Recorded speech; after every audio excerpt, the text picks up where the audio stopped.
వారు ఏం చేస్తున్నారంటే చిల్డ్రన్ హోమ్ అంటారు కదండి, అనాథలుగా ఉన్నటువంటి పిల్లలను చేరదీసి వారిని పోషిస్తూ ఉంటున్నారంట. వారికి కలిగి ఉన్నటువంటి ఆ సొంత ధనమును వెచ్చించి ఎవరైతే తల్లిదండ్రులను కోల్పోయినటువంటి బిడ్డలు ఉన్నారో, అనాథలుగా మిగిలిపోయిన వారు ఉన్నారో, ఈ రోడ్ల మీద కాగితాలు వేరుకుంటూ ఉంటారో, వారిని చూస్తే చింపిరి జుట్టుతో ఉంటారు. సరిగ్గా తిననటువంటి పరిస్థితుల్లో ఉంటారు. ఆహారము కడుపు నిండా తిననటువంటి పరిస్థితుల్లో వాళ్ళు ఉంటారు. అటువంటి బిడ్డలను వారు ఎన్నుకొని ఆ చిల్డ్రన్ హోమ్కి తీసుకొచ్చి వారికి చక్కగా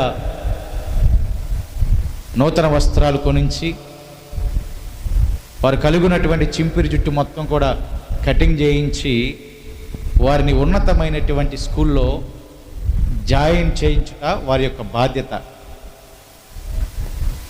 వారు ఆ పిల్లల్ని ఆ హోమ్కి తీసుకొచ్చినప్పుడు వారు ఉన్నటువంటి స్థితిని వారు ఫోటో తీస్తారంట. అంటే ఫుట్పాత్ మీద ఉన్నటువంటి స్థితిని ఫోటో తీసి ఆ ఫోటో చక్కగా దాచిపెడతారంట. ఎప్పుడైతే ఆ యొక్క హోమ్కి వచ్చినప్పుడు వారు కలిగి ఉన్నటువంటి బట్టలు మొత్తాన్ని కూడా తీసేసి, అంటే నూతన వస్త్రాలు కొనించారు కదండి, ఆ యొక్క పాత వస్త్రాలు మొత్తం కూడా తీసివేసి ఆ ఫోటో వస్త్రాలన్నీ కలిపి వారు నివసిస్తున్నటువంటి ఆ హోమ్లో ర్యాక్స్లో పెట్టేసేవాళ్ళంట. చక్కగా చదువు నేర్చుకుంటున్నారు, చక్కగా విద్యాబుద్ధులు నేర్చుకుంటున్నారు, మంచిగా ఎదుగుతున్నారు, చక్కగా పెద్దవారైపోయారు. పెద్దవారైపోయిన తర్వాత వారు కలిగినటువంటి జ్ఞానాన్ని బట్టి, వారు పొందినటువంటి జ్ఞానాన్ని బట్టి, వారు చదివినటువంటి చదువును బట్టి దేవుడు వారికి ఉన్నతమైనటువంటి జాబ్స్ని అనుగ్రహించేవారంట. జాబ్ వచ్చేంతవరకు కూడా వారి పని ఏంటంటే, ఈ రీతిగా ఏ బిడ్డలైతే ఉన్నారో వారందరినీ కూడా వెతికి వాళ్ళు వెతుకుతారంట. వెతికి వారిని తీసుకొచ్చి ఆ రీతిగా జాబ్ వచ్చేంతవరకు కూడా వారిని ఏం చేస్తారంటే పోషిస్తారంట. ఆమేన్. ఇక వాళ్ళ కాళ్ళ మీద నిలబడేటటువంటి దినాలు వచ్చినప్పుడు ఇంకా వారు ఎందుకు అక్కడ హోమ్లో ఉంటారా? చక్కగా వివాహం చేసుకుంటారు, మంచి శాలరీ వస్తుంది కాబట్టి వారు చక్కగా నూతన గృహాలు కట్టుకొని ఆ గృహాల్లో సంతోషంగా జీవించడానికి వెళ్ళిపోయేటప్పుడు వారికి ఒక మూట ఇస్తారంట. వెళ్ళిపోయేటప్పుడు వారికి ఏమి ఇస్తారంట? మూట ఇస్తారంటండి.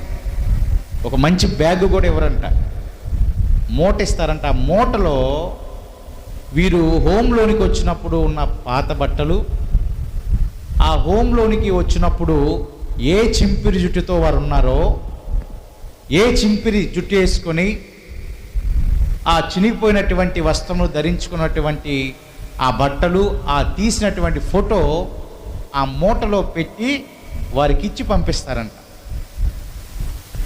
చెప్పగానే చెప్తుంది ఆ యొక్క మూట వారికి చెప్పేటటువంటి మాట ఏంటంటే, నీ స్థితిని నువ్వు మర్చిపోవద్దు. ఏమంటే పుల్లరా, మునుపటి స్థితి, మన స్థితి మునుపటి స్థితిని మరవకూడదు అని చెప్పడానికి వారు మంచిగా చదువుకున్నా, మంచి జాబ్ వచ్చినా, మంచి శాలరీ ఇప్పుడు వచ్చినా ఆ మూట అర్థము ఏమని చెప్తుందంటే మునుపటి స్థితి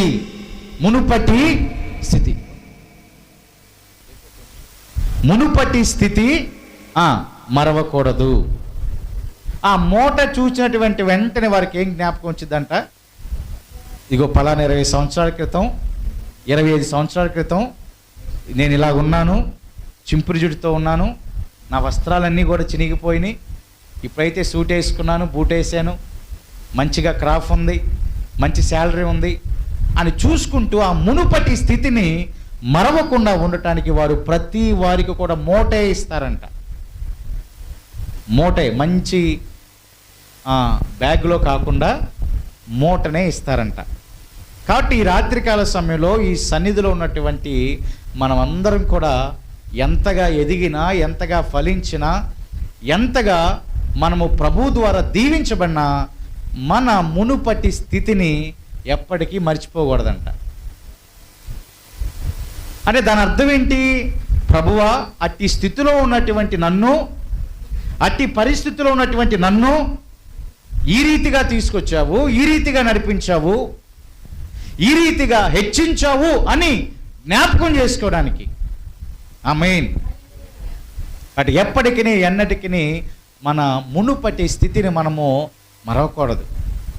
దావీదు వారు దీవించబడినటువంటి తదుపరి ఆయన చెప్తున్నటువంటి శ్రేష్టమైనటువంటి మాట కనుక చూస్తే సమూయేలు 2వ గ్రంథంలో ఆ మాట రాయబడుతుంది. పిల్లరా, 7వ అధ్యాయము 18వ వచనంలో రాయబడుతున్నటువంటి మాట ఏంటంటే, ఎంతగా నన్ను హెచ్చించటానికి నేను ఏ పాటి వాడిని అన్నాడు. ఎంతటి వాడిని, ఏ పాటి వాడిని, నా కుటుంబము ఏ పాటిది అని దావీదు వారు ప్రశ్న సంధించినట్లుగా మనం చూస్తున్న వచనంలో. ఎంతగా నన్ను హెచ్చించటానికి, ఆమేన్, ఎంతగా నన్ను దీవించటానికి నేను ఎంతటి వాడినయ్యా, నేను ఏ పాటి వాడినయ్యా, నా కుటుంబం ఏ పాటిది అని దావీదు వారు మనసారా మాటను పలికాడు. పుల్లారా, అంటే దావీదు హృదయములో నిలయమై ఉన్నటువంటి విషయం ఏంటంటే ఆయన మునుపటి స్థితిని జ్ఞాపకం చేసుకుంటున్నాడు, మునుపటి పరిస్థితులను జ్ఞాపకం చేసుకుంటున్నాడు. గడిచిన దినాల్లో ఏ రీతిగా సంఘటనలు ఎదురయ్యాయో వాటన్నిటిని జ్ఞాపకం చేసుకుంటూ, ఎంతగా నన్ను హెచ్చించావు, ఎంతగా నన్ను దీవించావు, ఎంతగా నన్ను బలపరిచావు, నా కుటుంబాన్ని బలపరిచావు, నేను ఏ పాటి వాడిని అని ఆయన అన్నాడు. అంటే ఆయనకి ఇంకా జ్ఞాపకం ఉంది ఆయన యొక్క మునుపటి స్థితి. ఎలాగ ఆయన దీవించబడ్డాడు, ఎలాగ హెచ్చించబడ్డాడు, ఏ రీతిగా ఆయన కుటుంబము హెచ్చించులోకి వచ్చిందంటే ఆయన కలిగి ఉన్నటువంటి ప్రవర్తన బట్టే కదా. ఆయన ప్రభు యొక్క వాక్కును బట్టి, మాటను బట్టి నడుచుటనే కదా. ఆ ప్రభు వాక్కును బట్టి, మాటను బట్టి నడుచుట ద్వారా నేటి దినాన ఆయనకు, ఆయన కుటుంబానికి ఏం కలిగిందంటే ఘనత కలిగింది. పుల్లారా, కాబట్టి వాక్యమే మనకి ఘనతను తీసుకొచ్చింది. 149వ కీర్తనలో అదే మాట భక్తుడు స్పష్టంగా చెప్తాడు. పుల్లారా, 149వ కీర్తన 9వ వచనాన్ని చదువుదాం.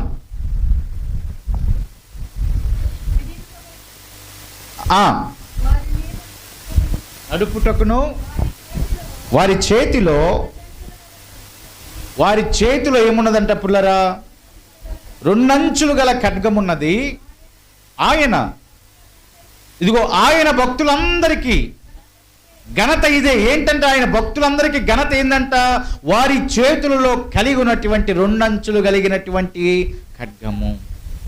దాన్ని దేనితో పోల్చొచ్చంటే దేవుని యొక్క వాక్యము.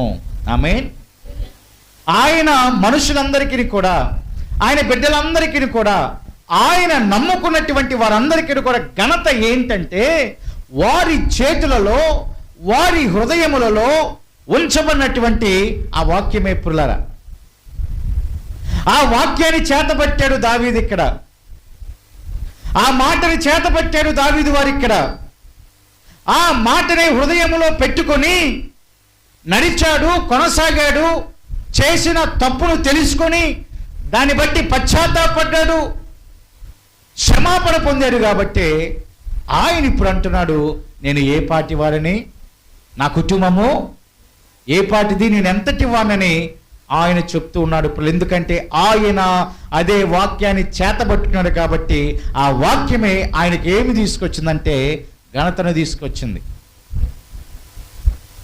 కానీ నేటి దినాన ఘనత మనకు కావాలంటే, నేటి దినాన అదే హెచ్చించబడే స్థితి, హెచ్చించబడే పరిస్థితులు, మన కుటుంబము దీవించబడేటటువంటి పరిస్థితులు మనకు కావాలంటే మన చేతులలో, మన హృదయములో సమృద్ధిగా వాక్యం ఉండాలి. వాక్యము సమృద్ధిగా మనలో ఉండాలి. పుల్లారా, ఆ వాక్యమే మనందరినీ కూడా బలపరిచి ముందుకు నడిపిస్తుంది. 32వ కీర్తనలో ఒక మాట గనక మనం చూస్తే, 8వ వచనాన్ని గనక మనం చూస్తే పుల్లరా, లేఖనం మాట్లాడుతూ ఉంది, నీకు ఉపదేశము చేసేదను. 4 విషయాలు ఉంటాయి, గమనించండి ఒకసారి. నీకు ఉపదేశం చేస్తాను, నడవవలసిన మార్గాన్ని బోధిస్తాను, మన మీద దృష్టి ఉంచుతారు. ఆ దృష్టి ఉంచి ఏం చేస్తారంట? ఆలోచన. ఆమేన్. చూడండి ప్రియులారా, 4 ప్రాముఖ్యమైనటువంటి విషయాలు ఆ వచనంలో దాగి ఉన్నాయి. మొదటిగా ఉపదేశం అంట, రెండోదిగా నడవవలసినటువంటి మార్గం ఏదో బోధిస్తారంట, అంటే దేవుడు బోధిస్తాడు. మూడోదిగా మన మీద ఎల్లవేళలా దృష్టిని ఉంచుతాడు. 4వదిగా ఆలోచన చేత నడిపిస్తాడు. ఆలోచన చేత నడిపిస్తాడు. ఈ 4 లక్షణాలు దావీదు వారిలో ఉన్నాయి. ఆయన ఉపదేశాన్ని అంగీకరించాడు, ఆయన మార్గంలో నడిచాడు. ఇదిగో దేవదేవుని యొక్క కనుదృష్టి ఆయన మీద ఉంచేటట్లుగా చూసుకున్నాడు. దేవుని యొక్క ఆలోచన ప్రకారమై దావీదు వారు నడిచారు. అందుకే ఆయన గనుడుగా ఎంచబడ్డాడు. ఆయన కుటుంబము ఘనతగా ఎంచబడింది, హెచ్చించబడేటటువంటి స్థితిలోనికి వచ్చింది. కాబట్టి ఈ 4 మన యొక్క జీవితాల్లో, మన కుటుంబస్తుల జీవితాల్లో ఉండాలి. చెప్పండి పిల్లలు. మొదటిది ఏంటంట? ఉపదేశము. రెండోది ఏంటంట? నడవవలసినటువంటి మార్గం ఆయన బోధిస్తాడు. మూడోది పిల్లరా, మన మీద ఆయన దృష్టిని. 4వది ఆయనే ఆలోచన చెప్పి మనల్ని నడిపిస్తాడు. ఉపదేశం చేస్తాడు, ఎలాగ నడవాలో ఆయనే చెప్తాడు, ఎలాగ ప్రవర్తించాలో ఆయనే చెప్తాడు. ఆ ఉపదేశానికి చెవి యొగ్గితే దీవించబడతాం కదా. నడవవలసిన మార్గం ఏదో తెలుస్తుంది కదా. ఆ ఉపదేశాన్ని అంగీకరిస్తే ఆయన దృష్టి నిరంతరం మన మీద ఉంటుంది కదా. ఆ ఉపదేశాన్ని ఆలకించి అంగీకరిస్తే ఆయనే మనకి ఆలోచన చెప్పి మనని మంచి మార్గంలో నడిపిస్తాడు కదా పుల్లరా. ఆ 4 విషయాలు మనలో గనుకుంటే మనము గనులుగా ఎంచబడతాం. మన కుటుంబము ఘనతగా ఎంచబడుతుంది. అప్పుడు అనేక మంది మన గురించి చెప్పుకుంటారు, వారు గనులు అని. వారి కుటుంబము ఘనత కలిగినటువంటి కుటుంబము అని అనేక మంది చెప్పుకుంటూ ఉంటారు. సౌలు గారి యొక్క గార్ధబములు పోయాయి, వెతుకుతూ ఉన్నారు, కనపడతల్లా. ప్రయాసపడుతున్నారు, కనపడతల్లా. ఆయన అంటున్నాడు, ఇక మన మీద వెళ్ళిపోదాం, దానికంటే కూడా మనం కనపడినందుకు తండ్రి గారు ఇంకా బాధపడతాడేమో అని సౌలు అన్నప్పుడు, సౌలు దగ్గర ఉన్నటువంటి పనివాడు ఒక మాట అన్నాడు. ఆ మాటను కనుక లేఖనాల్లో చూస్తే, సమూయేలు మొదటి గ్రంథాన్ని ఒకసారి మనం చదువుదాం పుల్లరా. సమూయేలు మొదటి గ్రంథము 9వ అధ్యాయము 6వ వచనాన్ని ఒకసారి చదువుదాం. ఇదిగో ఈ పట్టణములో దైవజనుడు ఒకడు ఉన్నాడు, అతడు బహు గనుడు. ఆమేన్. పనివాడు చెప్తున్న మాట, ఇదిగో ఈ పట్టణములో దైవజనుడు ఒకడు ఉన్నాడు, అతడు ఎవరంటే పిల్లరా? ఘనుడు. అతడు ఘనుడు. అతడు ఏ మాట చెప్పునో ఆ మాట నెరవేరునో, మనము వెళ్ళవలసిన మార్గమును అతడు మనకు తెలియజేస్తాడు. ఆమేన్. ఆయన ఘనుడు. ఆయన ఏం చెప్తే అది జరుగుతుంది. ఏ మార్గములో వెళ్ళాలో కూడా ఆ మార్గాన్ని ఆయన మనకి ఏం చేస్తాడంటే తెలియపరుస్తాడు. ఎలాగ గనుడయ్యాడు ఆయన? సమూయేలు గారు ఎలా గనుడయ్యాడు పిల్లరా? సమూయేలు గారు ఉపదేశాన్ని అంగీకరించాడు, ఆయన మార్గములో నడిచాడు. ఆ సమూయేలు గారి మీద దేవుని యొక్క కనుదృష్టిని ఉంచేటట్లుగా చేశాడు. దేవుని యొక్క ఆలోచన ప్రకారమై ఆయన నడిచాడు. ఆమేన్. ఇవన్నీ కూడా సమూయేలు గారిలో ఉన్నాయి. కాబట్టి ఆ పనివాడు అతన్ని బట్టి చెప్తున్నటువంటి మాట, ఆయన బహు ఘనుడు. ఆయన బహుగనుడు. ఏ మార్గములో వెళ్ళాలో కూడా ఆయన మనకు చెప్తాడు. అతను చెప్పింది ఖచ్చితంగా నెరవేర్చబడుతుంది. కాబట్టి అతని యొద్దకు వెళ్దాం అని పనివాడు సలహా మేరకు వారు వచ్చినట్లుగా కింద వచనాల ద్వారా మనం చూడొచ్చు పిల్లరా. కాబట్టి ఆయన బహుగనుడు. ఆయన బహు. ఆ రోజుల్లో ప్రభు యొద్ద నుంచి ఉపదేశం రావాలంటే చాలా కష్టమైపోయింది. ప్రజలు పాపానికి బానిసలైపోయారు కాబట్టి ప్రభు ఉపదేశము రావటంలా.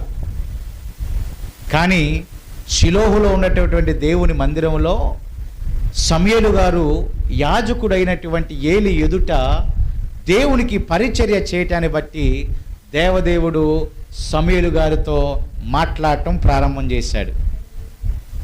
అంటే ఉపదేశం నేరుగా సరాసరిగా ఎవరి యొద్దకు వచ్చిందంట? సమూయేలు గారి యొద్దకు వచ్చినట్లుగా మనం చూస్తున్నాం పుల్లరా. అదే మాటను మనం చూడొచ్చు 3వ అధ్యాయం కనుక ఒకసారి చూస్తే, సమూయేలు మొదటి గ్రంథము 3వ అధ్యాయము 21వ వచనాన్ని ఒకసారి మనం చదువుదాం. 21వ వచనం పుల్లరా. మరియు షిలోహులో యెహోవా మరల దర్శనమిచ్చుచుండెను.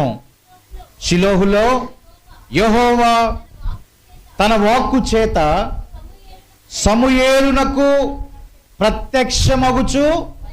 ఆమేన్. షిలోహులో దేవదేవుడు తన వాక్కు చేత ఎవరికి ప్రత్యక్షమవుతూ వచ్చాడంట? సమూయేలు గారికి. ఏ యాజకుడు ఉన్నాడుగా? ఉన్నాడా పుల్లారా? ఏలీ ఉన్నారు కదా, కుమారులైనటువంటి ఓప్ని ఫినెహాసు ఉన్నారు కదా. నిజంగా చూస్తే ఆయన వారి ఇరువురు ద్వారా ప్రత్యక్షం కావాలి కదా పుల్లారా. ఏలీ కుమారుల ద్వారా దేవుని యొక్క వాక్కు ప్రత్యక్షం అవ్వాలి. కానీ అక్కడ ఏలీ కుమారుల ద్వారా దేవుని వాక్కు ప్రత్యక్షము కాకుండా ఎవరి ద్వారా ప్రత్యక్షం అవుతుందంటే సమూయేలు గారి ద్వారా. ఆమేన్. ఎందుకు సమూయేలు గారి ద్వారా దేవుని వాక్కు ప్రత్యక్షమవుతుంది?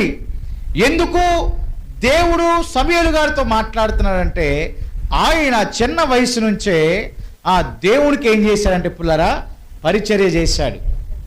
యాజకుడైన ఏలి ఎదుట పరిచర్య చేశాడు కాబట్టి ఆ పరిచర్యను బట్టి దేవుని యందు కలిగి ఉన్నటువంటి భయభక్తులను బట్టి పుల్లారా దేవదేవుడు ఎవరితో మాట్లాడటం ప్రారంభం చేశాడంటే సమూయేలు గారితో. ఆమేన్. ఆ విషయం అంట పుల్లారా ఇశ్రాయేలు జనాభా మొత్తానికి తెలిసిపోయిందంట. ఆమేన్. పై వచనం రాయబడింది 20వ వచనాన్ని కనుక ఒకసారి మనం చదివితే, కాబట్టి సమూయేలు యెహోవాకు ప్రవక్తగా స్థిరపడనని దాను మొదలుకొని బయర్షెబా వరకు ఇశ్రాయేలు అందరూ తెలుసుకున్నారంట. దేవునికి స్తోత్రం. అని ఇప్పుడు దేవుడు ఎవరితో మాట్లాడుతున్నారనే విషయం ఎవరు తెలుసుకున్నారంటే, దాను మొదలుకొని బెయేర్షెబా వరకున్న ప్రతి ఇశ్రాయేలు జనాభా తెలుసుకున్నాడు. దేవుడు ఎవరితో మాట్లాడుతున్నాడంటే సమూయేలు గారితో.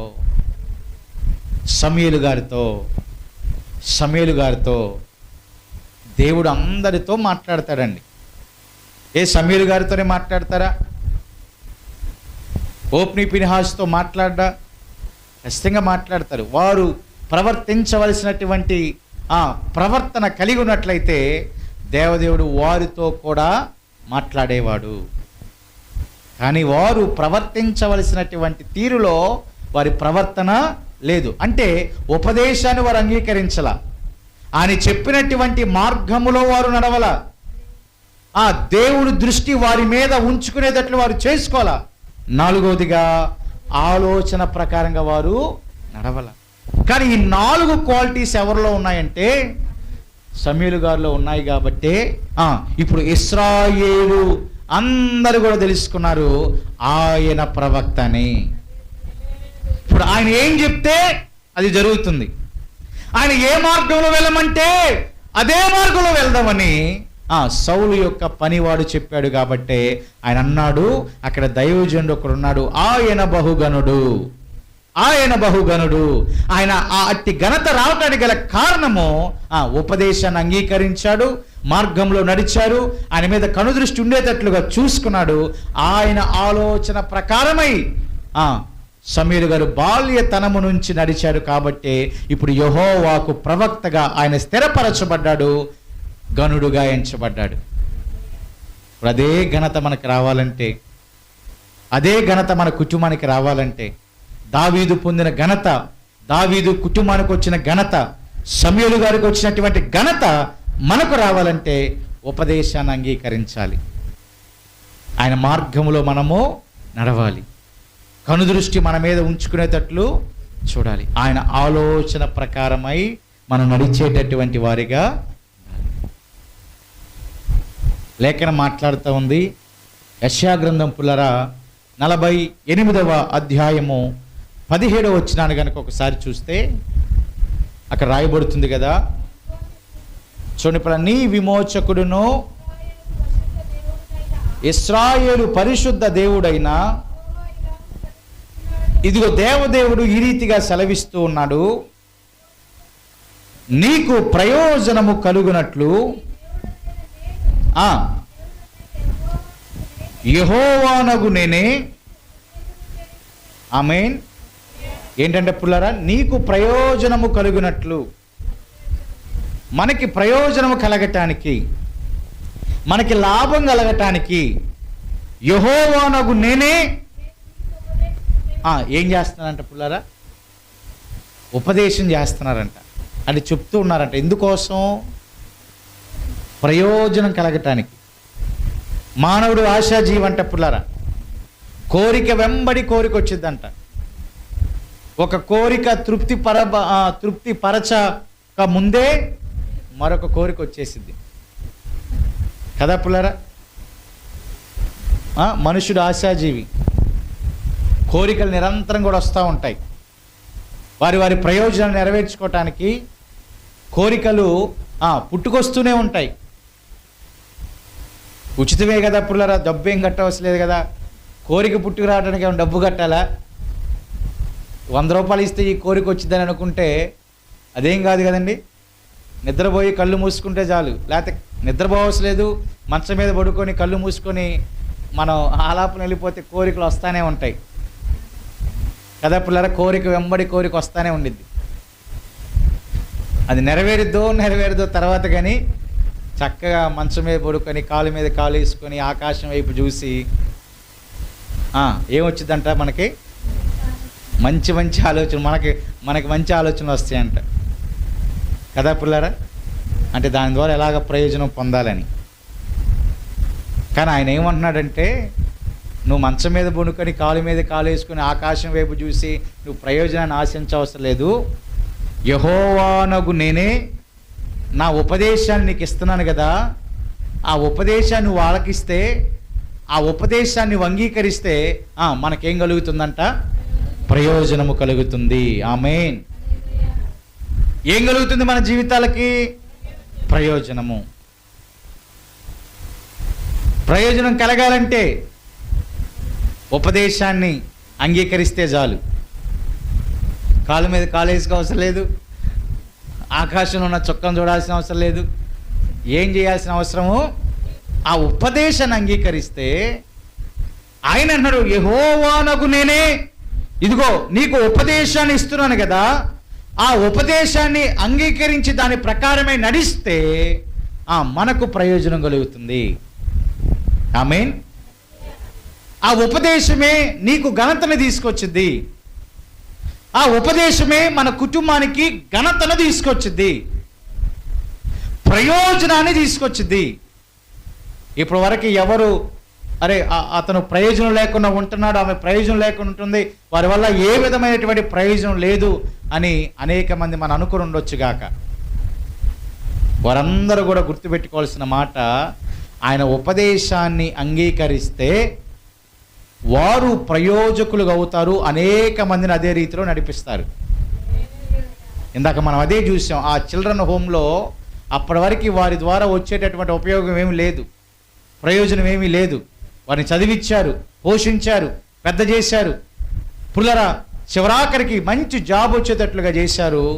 వారి ద్వారా అనేక మంది కూడా ప్రయోజనాన్ని చక్కగా ఆ చిల్డ్రన్ హోమ్లో ఉపదేశాన్ని ఇచ్చారు. వాళ్ళు ఏ రీతిగా నడవాలో కొనసాగాలో ప్రభు మాటలతో వారిని బలపరిచారు అక్కడ.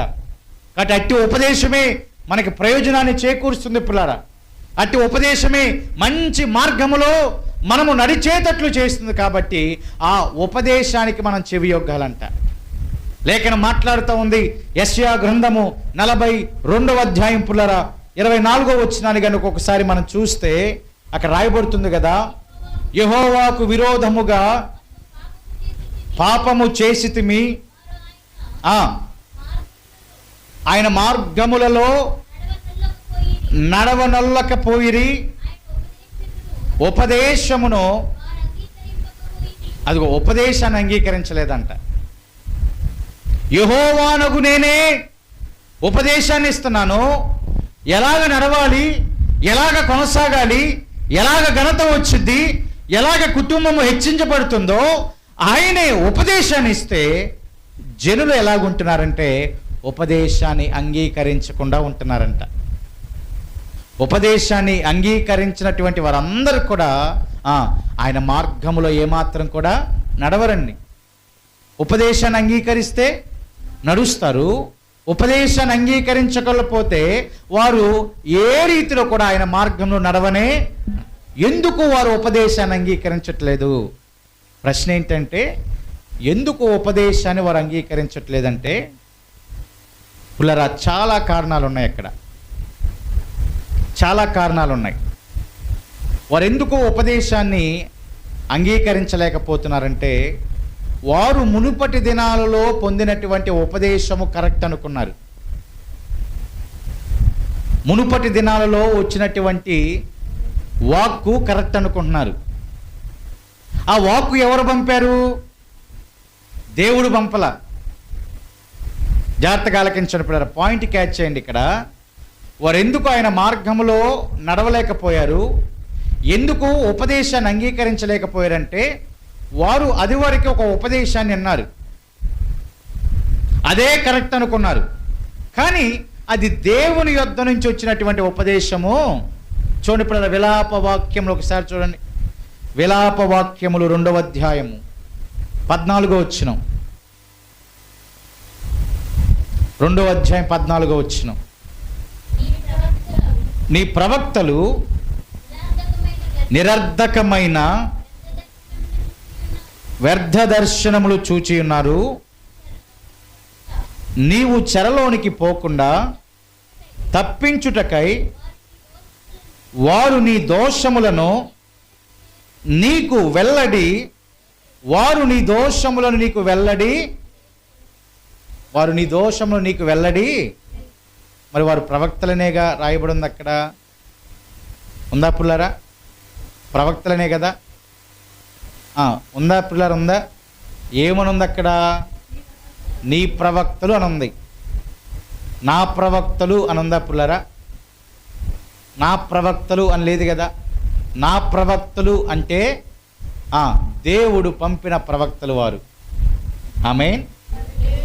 నీ ప్రవక్తలు అంటే నువ్వు ఏర్పాటు చేసుకున్న ప్రవక్తల వారు. నువ్వు ఏర్పాటు చేసుకున్న ప్రవక్తలు ఏం చేస్తారంటే నీకు మంచి అంటే నీకు నచ్చిన ఉపదేశాన్ని ఇస్తారు. ఎలాగంటే పిల్లరా, నీకు నచ్చిన ఉపదేశాన్ని ఇస్తారు. ఎవరు వారు? నీవు ఏర్పాటు చేసుకున్న ప్రవక్తలు వారు. యెహోవానగు నేనే ఉపదేశాన్ని ఇస్తే అది నీకు ప్రయోజనకరమని, మంచి మార్గములో నడిపిస్తుందని లేఖనం మాట్లాడుతూ ఉంటే దానిని కాదని నీవు ఏర్పాటు చేసిన ప్రవక్తలు నిన్నేం చేశారంటే, ఇదిగో చెరలోనికి పోకుండా తప్పించుటకై వారు నీ దోషములు నీకు వెల్లడి, అంటే నువ్వు చేస్తున్నటువంటి తప్పును వారు వెల్లడి పరచలేదంట. ఎందుకంటే మనసుకు ఉల్లాసమైనటువంటి మాట చెప్తున్నారు కదా, మనకు నచ్చే మాట చెప్తున్నారు కదా పుల్లరా, మన హృదయానికి ఆనందమైనటువంటి మాట చెప్తున్నారు కదా. ఆ ఆనందకరమైనటువంటి మాట ఏమవుతుందంటే చెరలోనికి మనందరికీ కూడా తీసుకెళ్ళిపోతుందంట. గమనించారా పుల్లారా? చెరలోనికి తీసుకెళ్ళిపోతుంది.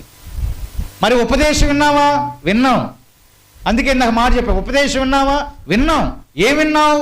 నీకు నచ్చిన ఉపదేశం విన్నావు. బైబిల్ మెచ్చిన ఉపదేశం కాకుండా, బైబిల్ చెప్తున్న మాట కాకుండా, బైబిల్లో పొందుపరచబడినటువంటి దేవుని వాక్కు మాట కాకుండా నీవు ఏర్పాటు చేసుకున్న, నీ ప్రవక్తలు చెప్పిన, నీకు నచ్చిన, నీవు మెచ్చిన మాట విన్నావు కాబట్టి ఆ మాట నిన్ను అగ్నిలోంచి తప్పించలేకపోయింది, చెరలోనికి వెళ్ళలేకుండా కాపాడలేకపోయింది. ఎందుకంటే అది నీవు ఏర్పాటు చేసుకుని, నీ ప్రవక్తలు ఏర్పాటు చేసుకున్న, నీకు నచ్చిన వారిని ఏర్పాటు చేసుకుని చెప్పించుకున్నటువంటి మాట. వారు వ్యర్థమైన ఉపదేశములు పొందిన వారైరి. చూడండి, వ్యర్థమైన ఉపదేశములు. నిజమైన వాక్యం ఏం చేసిద్ది? ఆమేన్. నిజమైన వాక్యం ఏం చేసిద్ది అంటే పుల్లారా? మంచి మార్గములో నడిపించింది. హల్లెలూయా. కృపా శక్తి దయా సత్య సంపూర్ణుడా వాక్యమై ఉన్న యేసు వందనమయ్యా. కృపా శక్తి దయా సత్య సంపూర్ణుడా వాక్యమై ఉన్న యేసు వందనమయ్యా. ఈ వాక్యమే నన్ను బాధలలో నెమ్మదించెను. ఈ వాక్యమే నన్ను బ్రతికించెను. బాధలలో నెమ్మదించెను. దిగటగల భూమి నుండి లేవనెత్తెను. సమతల మగు భూమిపై నన్ను నిలిపెను. దిగటగల భూమి నుండి లేవనెత్తెను. సమతల మగు భూమిపై నా పాదములకు దీపమాయెను. నా పాదములకు దీపమాయెను. సత్యమైన మార్గములో నడుపుచుండెను. సత్యమైన మార్గములో నడుపుచుండెను. ఈ వాక్యమే నన్ను బ్రతికించెను. అందరం కలిసి పాడదాం మరొక మారు.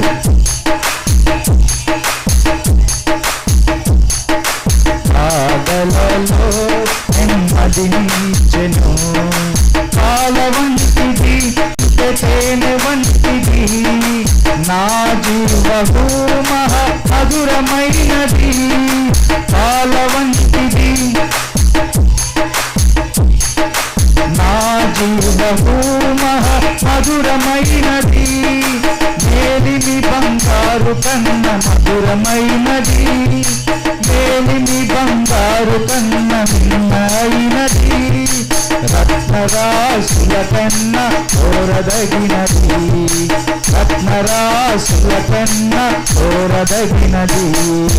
ఈ వాక్యమే నన్ను బాధలలో అందరూ కలిసి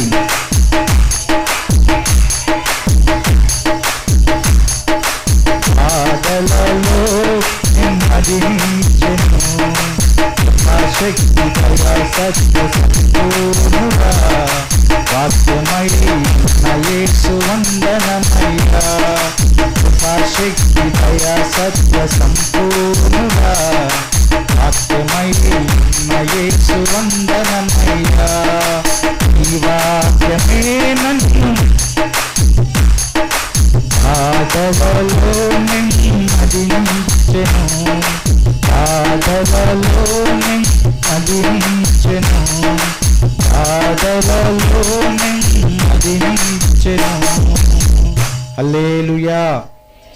కానీ ఈ జనులు ఉన్నటువంటి ఉపదేశం వాక్యం మాత్రం వారికి ఇంకా బాధలు తీసుకొచ్చినాయి అంట. వారు త్రోవ తప్పేటట్లు చేసిందంట. కింద అదే మాట ఉంది కదా పుల్లరా? త్రోవ తప్పించు దర్శనములు చూచిన వారైరి. ఎవరు వారు? దేవుని ద్వారా ఏర్పాటు చేయబడిన ప్రవక్తలు కాదు పుల్లరా, మనుషులు ఏర్పాటు చేసుకున్నటువంటి వారు. వాళ్ళు మనుషులు కల్పించిన పద్ధతులే దైవ ఉపదేశములు అని బోధించేటటువంటి వారు. ఆ ఉపదేశం వల్ల ఏమవుతుందంట? చెరలోనికి వెళ్తా ఉన్నారు. చెరలోనికి వెళ్ళిపోతూ ఉన్నారు. త్రోవ తప్పిపోతున్న వారిగా ఉన్నారు. నా ఉపదేశమును ఆలకించు, అంగీకరించు, శ్రేష్టమైనటువంటి మార్గం ఏదో బోధిస్తాను, నీ మీద నా కనుదృష్టి ఉంచుతాను, నీకు ఆలోచన చెప్తానని లేఖనం మాట్లాడుతూ ఉంటే మనము దానికి రివర్స్ అయిపోయి దేవుని వాక్యమును, మాటను, ఉపదేశమును విరనాడి మనకు నచ్చినట్లుగా నచ్చిన వాక్యానికి మనము శ్రద్ధ చూపితే, విధేయత చూపితే నిశ్చయంగా మనం చెరలోనికి వెళ్ళిపోతాం, త్రోవ తప్పిపోతాం. పుల్లారా, త్రోవ తప్పిపోతాం. అప్పుడు మనకు ఘనత ఏమాత్రం రాదు, మన కుటుంబాలకి ఘనత ఏమాత్రం రాదు. దావీదు వారు త్రోవ తప్పినా మరలా అదే త్రోవలోకి వచ్చాడు కాబట్టి కుటుంబము హెచ్చించబడింది. నేను ఎంతటి వాణ్ణయ్యా అని అన్నాడు. బాలుడైన సమూయేలు చిన్న వయసు నుంచే పరిచర్య చేయటం మొదలుపెట్టాడు. దేవుని వాక్కుని విన్నాడు, మార్గంలో నడిచాడు. ఇశ్రాయేలు జనాభా అందరికీ తెలిసిపోయింది ఆయన దేవుని యొక్క ప్రవక్త అని. అందుకే దేవదేవుడు ఆయనతో మాట్లాడుతూ వచ్చాడు, ఆయనతో మాత్రమే మాట్లాడుతూ వచ్చాడు. ఆయనతో మాట్లాడేటటువంటి అనుభవాలలో మనము ఆయనతో మాట్లాడుతూ ఆయన మనతో మాట్లాడేటటువంటి అనుభవాలలో మన ఆత్మీయ స్థితి ఉండాలి. పుల్లారా, అట్టి ఉపదేశాన్ని మనం అంగీకరించాలి, అట్టి వాక్కును మనం అంగీకరించాలి, దాని ప్రకారమే నడవాలి. మనం సొంతంగా ఏర్పాటు చేస్తున్నటువంటి మనుషులు చెప్పే ఉపదేశాలు అప్పటి వరకు బాగుంటాయి, కానీ ఆ కొద్ది సమయం వరకు, కొన్ని దినాల వరకు బాగా ఉంటాయి, కానీ తర్వాత మనం నిశ్చయంగా చెరలోనికే వెళ్ళిపోతాం. మార్గము తప్పేటట్లుగా ఆ మాటలు మనల్ని చేస్తాయి.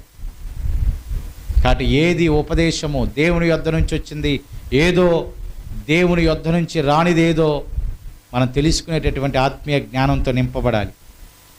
పేతురు నోట నుంచి వచ్చినటువంటి ఆ ఒక్క ఉపదేశము ఒకే ఒక్క దినాన 3,000 మంది రక్షణకు కారణమైంది. దేవునికి మహిమ కలుగునుగాక. ఆ ఉపదేశము ఎంతమంది కంటే పుల్లారా? 3,000 మంది మనసు మార్చడానికి ఆ ఉపదేశం కారణమైంది కదా పుల్లారా? 3,000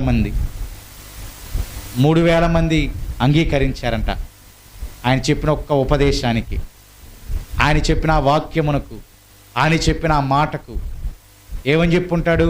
యేసయ్య లోకరక్షకుడు, యేసయ్య మన కోసం వచ్చాడు, యేసయ్య మన కోసం మరణించాడు, తిరిగి లేచాడు, మరలా మన కోసం ఆయన రాబోతూ ఉన్నాడనే మాట ఆ ఉపదేశము వాక్యము రూపంలో చెప్పటాన్ని బట్టి విశ్వసించిన వారు 3,000 మంది అంట.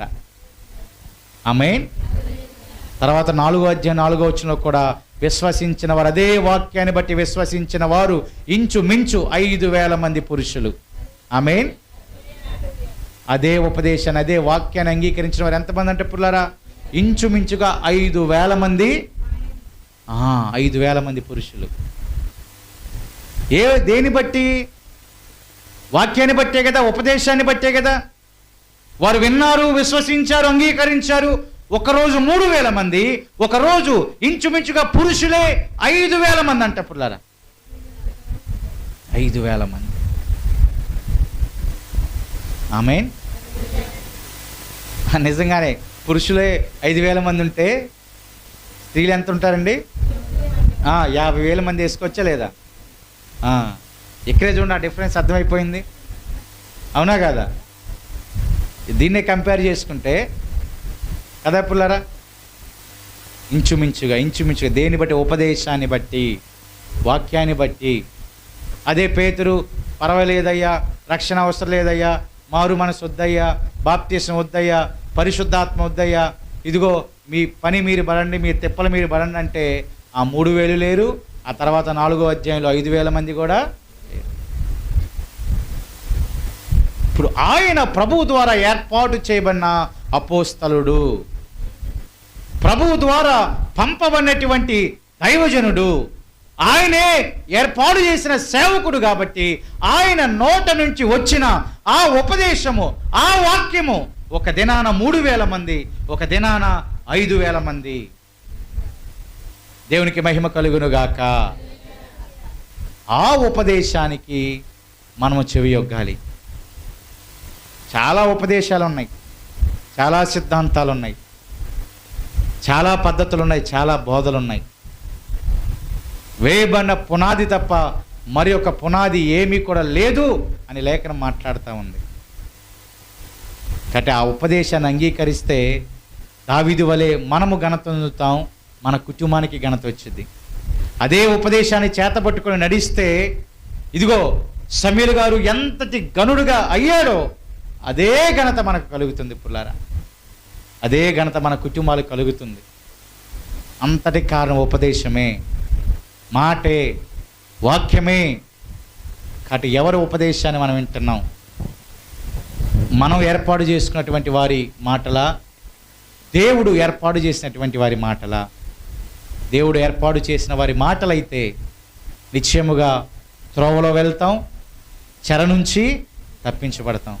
మనం ఏర్పాటు చేసుకున్నటువంటి వారి మాటలైతే మనకి కొద్ది సమయం ఉల్లాసం, ఆనందం, సంతోషం అన్నీ వస్తాయి. తర్వాత చెరలోనికి వెళ్ళిపోతాం. మార్గము, ఆ మార్గం ఏదో నీకు విషదపరచబడతా ఉంది. పేతురు గారు అంటున్నారు, నీవు నమ్మాలి, మారు మనసు పొందాలి, పాప క్షమాపణ నిమిత్తమై యేసు క్రీస్తు నామమున బాప్తిసం పొందాలి, అప్పుడు పరిశుద్ధాత్మ అనే వరాన్ని పొందుతావు అనే ఉపదేశాన్ని చేశాడు ఆయన, అనే మాట పలికాడు ఆయన. ఈ రాత్రికాల సమయంలో ఆ మాటకు విధేయత చూపితే మనకి ఘనత వచ్చిద్దండి, మన కుటుంబాలకి ఘనత వచ్చింది. పుల్లారా, ఆ మాటకు విధేయత చూపకుండా ఇంకా సమయం ఉందలే, టైం ఉందలే అని కనుక అనుకుంటే ఇంకా మనం ఘనహీనులుగానే ఉంటాం, ఇంకా మన కుటుంబము ఘనహీనులుగానే ఉంటుంది. అలా ఉండుట దేవుని చిత్తం కాదు. పుల్లారా, నిన్ను ఘనపరచాలని, నీ కుటుంబాన్ని ఘనపరచాలని ప్రత్యేక ప్రణాళిక ఆయన రచించిండుగా. ఆ ప్రణాళికలోనికి మనం వచ్చి ఆయన ఉపదేశాన్ని ఆలకించి, అంగీకరించి, చెవియొగ్గి వాటి ప్రకారమై నడవటానికి ఒక తీర్మానం తీసుకుందాం. ఆ తీర్మానాన్ని దేవుడు బలపరుచునుగాక. ఇద్దరు మోకరిద్దాం, ప్రార్థన చేద్దాం. ప్రార్థనలో ముందుకు కొనసాగుదాం. ఇంకా ఎవరైతే, ఎందరైతే ప్రభుని సొంత రక్షకుడిగా అంగీకరించకుండా, మారు మనస్సు లేకుండా, పాప క్షమాపణ లేకుండా, ఆయన నామములో బాప్తిస్మమును పొందకుండా, పరిశుద్ధాత్మ శక్తిని పొందకుండా ఇంకా ఎందరైతే ఉంటున్నారో వారందరూ నూతన తీర్మానం తీసుకోండి. పుల్లరా, ఇటు తీర్మానము నిన్ను బలపరుస్తుంది, ఇటు తీర్మానము చెర నుంచి దూరం చేసిద్ది, ఇటు తీర్మానము చెడు మార్గముల నుంచి దూరం చేసిద్ది, ఇటు తీర్మానము నీ కుటుంబానికి విజయాన్ని, నీ కుటుంబానికి ఘనతను, నీకు ప్రత్యేకమైన ఘనతను తీసుకొచ్చింది. కావున ఇంకా సిద్ధపాటు లేనివారు, రక్షణ లేనివారు, మారు మనసు పొందనివారు, యేసయ్య నా కోసం మరణించాడు అని ఇంకా నమ్మనటువంటి వారికి ప్రభు మరొక సదవకాశాన్ని ఇస్తూ ఉన్నాడు, సదవకాశాన్ని ఇస్తూ ఉన్నాడు, మంచి అవకాశాన్ని ఇస్తూ ఉన్నాడు. ఈ రాత్రికాల సమయంలో ఈ కూడిక నీ కోసమే అని, ఈ ఆరాధన నీ కోసమే ప్రభు ఏర్పాటు చేసి ఉండగా, నీవు మారు మనసు పొందాలని, నీవు పాప క్షమాపణ పొందాలని, నీవు ఆయన నామంలో బాప్తిస్మమును పొందాలని, నీవు పరిశుద్ధాత్మ శక్తిని పొందాలని ఈ కూడిక నీ కోసం ఏర్పాటు చేశారు. ఈ కూడికలోనికి ప్రభు నిన్ను నడిపించాడు. నీ కోసమే కదా బిడ్డ, నీ కుటుంబం కోసమే కదా. ఒకసారి ఆలోచన చెయ్యి, ఒక్కసారి ఆ ఉపదేశాన్ని ఆలకించు, ఒక్కసారి ఆ ఉపదేశాన్ని అంగీకరించు, చెవియొగ్గు, ప్రార్థన చెయ్యి. నీ తీర్మానాన్ని ఆయన ఇప్పుడే బలపరచబోతా ఉన్నాడు, నీ తీర్మానాన్ని ఇప్పుడే ఆయన బలపరచబోతా ఉన్నాడు. అశ్రద్ధ చేయొద్దు పుల్లారా, అశ్రద్ధ చేయకుండా అయ్యా నన్ను బలపరచండి, రక్షణ పాత్రను నాకు దయచేయమని, నా కుటుంబానికి దయచేయమని ప్రభుని అడుగుదాం. సిద్ధపడినటువంటి వారందరూ కూడా, రక్షణ పొందినటువంటి ప్రతి బిడ్డ కూడా మీరున్నటువంటి స్థలములలో లేచి నిలబడినట్లయితే మీ యొద్దకు ప్రభు శరీరం తీసుకురాబడుతూ ఉంది, ప్రభు యొక్క యవన రక్తం తీసుకురాబడుతూ ఉంది. కావున ప్రార్థనాపూర్వకముగా బలారాధనలో ముందుకు మనం కొనసాగుదాం. అయోగ్యులుగా కాకుండా యోగ్యులుగా ప్రభు శరీరాన్ని, ఆయన యవన రక్తాన్ని స్వీకరించమని లేఖనాలు మాట్లాడుతున్నటువంటి రీతిలో యోగ్యత కలిగినటువంటి వారిగా, అటు ప్రవర్తనలో ఉన్నటువంటి వారిగా ఈ యొక్క కార్యంలో ముందుకు మనం కొనసాగుదాం. పౌలు గారు అంటున్నారు, కొరింథీయులకు రాసిన మొదటి పత్రిక 11వ అధ్యాయము 23వ వచనాన్ని కనుక చూస్తే, నేను మీకు అప్పగించబడిన దాన్ని ప్రభు వలన పొంది తిని, ప్రభువైన యేసు తాను అప్పగించబడిన రాత్రి ఒక రొట్టెను ఎత్తుకొని కృతజ్ఞతాస్తుతులు చెల్లించి దానిని విరచి, ఇది మీ కొరకే నా శరీరము, నన్ను జ్ఞాపకము చేసుకుంటకై దీన్ని చేయడని చెప్పాను. ఆ ప్రకారమే భోజనమైన పిమ్మట ఆయన పాత్రను ఎత్తుకొని, ఈ పాత్ర నా రక్తము వల్లైన క్రొత్త నిబంధన, మీరు దీనిలోని త్రాగునప్పుడల్లా నన్ను జ్ఞాపకము చేసుకుంటకై దీనిని చేయడని చెప్పాను. కాబట్టి ఎవరు కూడా అయోగ్యముగా ప్రభు యొక్క శరీరమును, యవన రక్తమును అయోగ్యముగా స్వీకరించడానికి సిద్ధపడకుండా యోగ్యత కలిగి అయ్యా, నేను నీ ఉపదేశాన్ని ఆలకించాను, అంగీకరించాను, దాని ప్రకారమే నడుస్తున్నానని మనస్ఫూర్తిగా విశ్వసించిన ప్రతి బిడ్డకు కూడా ఆయన శరీరాన్ని, యవన రక్తాన్ని స్వీకరిద్దాం. ఏ చిన్న లోపాలున్నా, ఏ చిన్న తప్పిదాలున్నా వాటన్నిటినీ క్షమించమని ప్రభువుని అడుగుదాం. క్షమించే దేవుడు ఆయన, కనికరించే దేవుడు ఆయన, ఏమాత్రం నిన్ను విడిచిపెట్టకుండా నీ మీద కనికరం చూపే దేవుడు ఆయన. ప్రభువుని అడుగుదాం, క్షమాపణ అడుగుదాం.